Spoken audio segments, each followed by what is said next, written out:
Halo geng, selamat datang kembali di channel Obi Ghost, channel yang pas banget buat kalian pencari asupan mata dan para pemburu serabi lempit. Gimana nih kabarnya? Sehat-sehat semua kan? Semoga sehat semua ya. Amin, amin, amin. Oke, seperti yang sudah-sudah, kali ini saya, Sukonto, akan menyiapkan satu film Korea yang rilis tahun 2012. Judulnya A Tale of Legendary Libido. Sederet aktor dan aktris kenamaan macam Mas Bong Tae-gyu yang berperan sebagai Byung Kang-soo, Mbak Kim Ye-won sebagai Dal Gaeng, dan Mas Oh Dal-soo sebagai Kang Mok. Ini susah amat namanya Koreanya, gimana sih? Intinya itulah, mereka semua siap menemani waktu-waktu kalian semua. Tetap berhati-hati dan bijaksana ya gengs, karena ada aksi cocok tanam dan pergejutan duniawi yang siap menguji iman Anda. Tak lupa adegan-adegan lucu juga hadir dan siap mengocok. Maksudnya mengocok-ngocok perut Anda sobat-sobat colikiawanku. Oke, daripada lama-lama, siapkan tisu, rilekskan pinggul kalian, dan saya putar dulu intronya.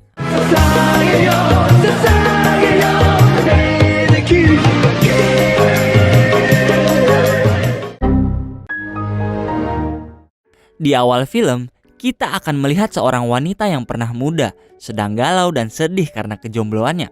Tiba-tiba, karena kesal doanya gak dijawab-jawab, dia melemparkan batu pada patung keramat yang dipuja di desa itu. Ternyata lemparannya itu tepat sasaran. Terbukti hidung patung yang berbentuk seperti rudal Korea dan ular Black Mamba itu akhirnya terjatuh. Gak lama kemudian, wanita pernah muda itu terkejut karena efek lemparan dan hidung patung rudal yang jatuh itu mendatangkan puluhan, bahkan ratusan pria yang siap bercocok tanam dengannya. Ketika Pak Lurah Desa mencoba meneliti dan mendalami esensi dari patung rudal itu, kejadian seperti tadi malam itu malah berulang. Esensi gak tuh? Sekumpulan pria setengah telanjang menyerbu Lurah Desa dan bawahannya, lalu berusaha menggenjotnya. Patung rudal ular derik itu kemudian coba dihilangkan, tetapi ada yang malah ditemukan oleh seorang wanita yang sedang berbelanja di pasar. Sekali lagi, magis dari patung itu kembali bekerja. Sekumpulan pria datang ke pasar itu dan siap untuk melakukan cocok tanam dan pergenjotan duniawi kepada siapapun yang memegang patung ular derik itu. Kemudian, seorang kakek tua yang bijak mencoba menyelamatkan desa dengan menghancurkan patung ular derik itu. Tapi karena nggak hancur-hancur, dia mencoba mengubur patung itu di dalam tanah.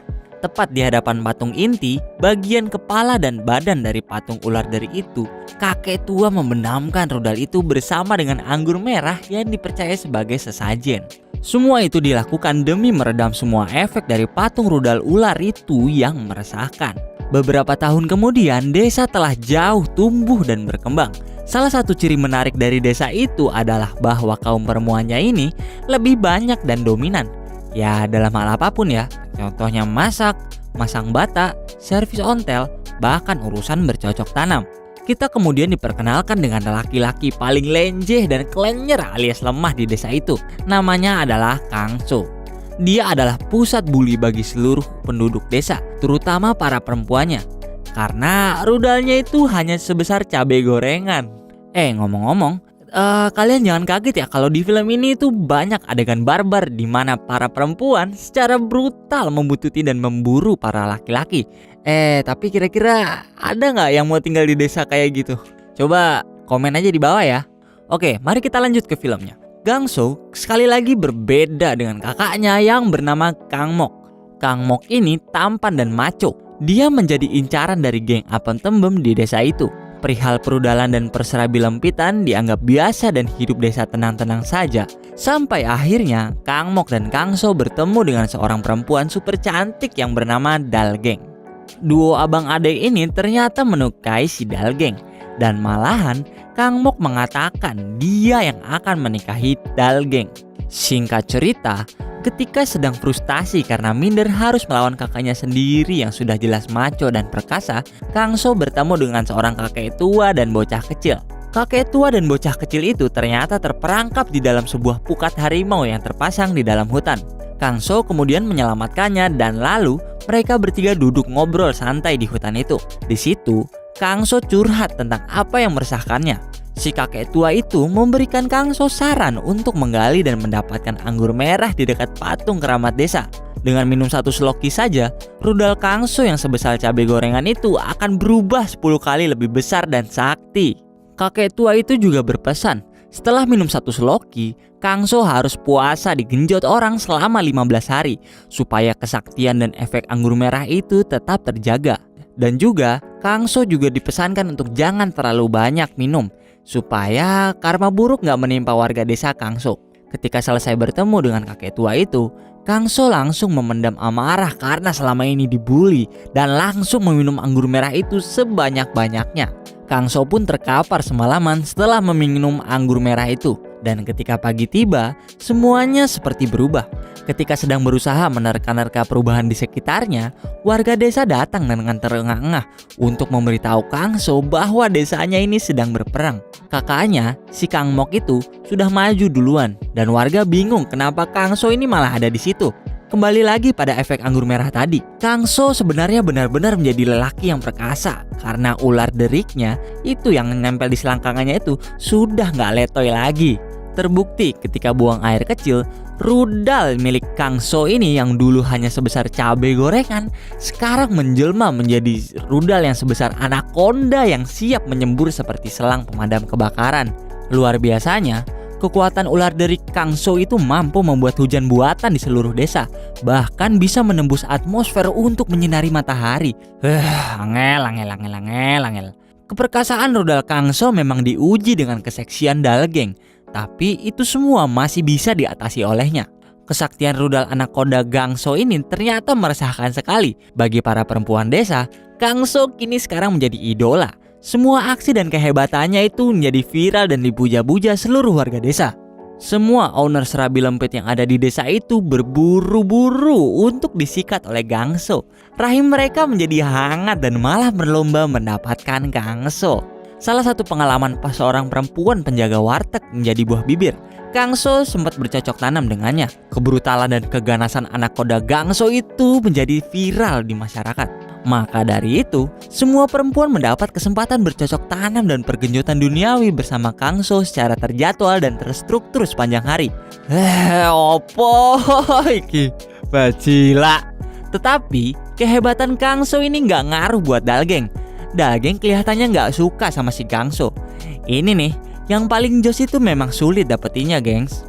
Sementara itu, pemerintahan negara merasa bahwa rudal anaconda milik Gangso tadi telah menimbulkan penurunan produktivitas dan pendapatan negara. Karena ulah manungnya Gangso ini, seluruh pekerja dan pasar ini tutup. Karena itu, pemerintah menangkap si Gangso dan mencoba mengadu rudal anaconda Gangso dengan rudal bogem mentah impor dari luar negeri. Pertandingan adu kuat itu sungguh membagongkan. Gangso dan botak rudal import itu saling mempertontonkan kekuatan dan kesaktian masing-masing. Dengan pancingan-pancingan pisang dari putri pejabat, Gangso unjuk kebolehan. Sebenarnya secara harfiah ini pertandingannya bukan pedang-pedangan atau adu pedang, tetapi kuat-kuatan menanggung beban. Anggur merah itu luar biasa. Gangso berhasil mengalahkan lawannya. Kemenangan Gangso itu diiringi berita buruk sayangnya. Semua perwakilan desanya, termasuk Kang Mok, kalah dalam perang. Banyak pasukan yang mati dan Gangso pun amat terpukul. Di tengah situasi sulit itu, Dalgeng juga dikabarkan sakit keras. Dia nggak kuat akan musim kering yang melanda desa. Seorang tabib kemudian berkata bahwa obat penawar bagi Dalgeng ini hanyalah cocok tanam dan pergenjotan duniawi. Karena tak punya pilihan lain, sambil teringat-ingat dengan kakaknya, Gangso menggenjot Dalgeng malam itu juga. Wih, sebuah aksi bercocok tanam yang luar biasa dari mereka berdua. Dan esok hari pun tiba. Gangso nampak sarapan bersama Dalgeng. Gak seperti kemarin, Dalgeng ini sudah sembuh dan segar. Dan anehnya dia malah jadi ramah pada Gangso. Bahkan dia mengatakan Gangso ini adalah suaminya yang sah. Singkat cerita, kata-kata kakek tua pada Gangso beneran terjadi. Desa itu makin kering dan makin kering tiap harinya. Untuk menyembuhkan desa, hanya ada satu cara. Mengorbankan satu-satunya laki perkasa untuk bercocok tanam dengan beruang betina yang dianggap salah satu elemen keramat. Laki-laki itu harus minum anggur merah terpendam itu. Tapi sayangnya, kakek tua ini gak tahu bahwa kekeringan itu karena Gangso lah yang menghabiskan anggur terpendam itu. Kakek tua itu kaget karena semua perempuan desa ini ternyata sudah hamil. Dan anggur merah terbendam itu, ya, diam-diam dihabiskan oleh Kangso yang gak menuruti perintah si kakek. Kangso pun ditangkap dan hendak diserahkan sebagai tumbal bercocok tanam dengan beruang. Awalnya Kangso menolak dan ingin pergi. Tapi karena tiba-tiba kakaknya si Kang Mok itu pulang dengan kaki yang sakit serta kondisi desa yang semakin kekeringan, Kangso ini tidak punya pilihan lain. Dia nggak tega kalau Dalgeng yang ternyata waktu itu juga hamil harus menderita karena kekeringan. Di tempat lain, nampak Kang Mok yang berkumpul dengan semua perempuan desa. Jadi gini, karena pernah menjadi pujaan desa, Kang Mok ini dijaga banget sama semuanya. Akhirnya, sebuah rahasia pun terkuak. Kang Mok ini ternyata bukan ingin menikahi Dalgeng, tapi menikahkan Dalgeng dengan adiknya yang dulu sangat menderita karena terlalu lenjeh. Kakak yang baik ternyata ya. Sementara itu, Kangso masuk ke dalam gua gelap. Dia kaget bukan main karena pertemuannya dengan calon korban cocok tanamnya begitu mengerikan. Ya bayangin aja sendiri, orang disuruh cocok tanam sama beruang. Beruangan susu. Warga desa pun kemudian berkumpul mendukung dan mendoakan untuk Gangso supaya ia lancar dalam cocok tanam sama beruang. Semua panik, kenapa Gangso ini ternyata gak keluar-keluar dari goa. Tapi tiba-tiba kekeringan dibalas dengan derasnya hujan. Semuanya berbahagia karena Gangso ini berhasil. Meski begitu, Kangso ini dianggap meninggal karena tetap gak muncul kembali di desa itu. Warga desa kini hidup berdampingan dengan sejahtera karena air dan kemakmuran kembali tinggal di tengah-tengah mereka semua.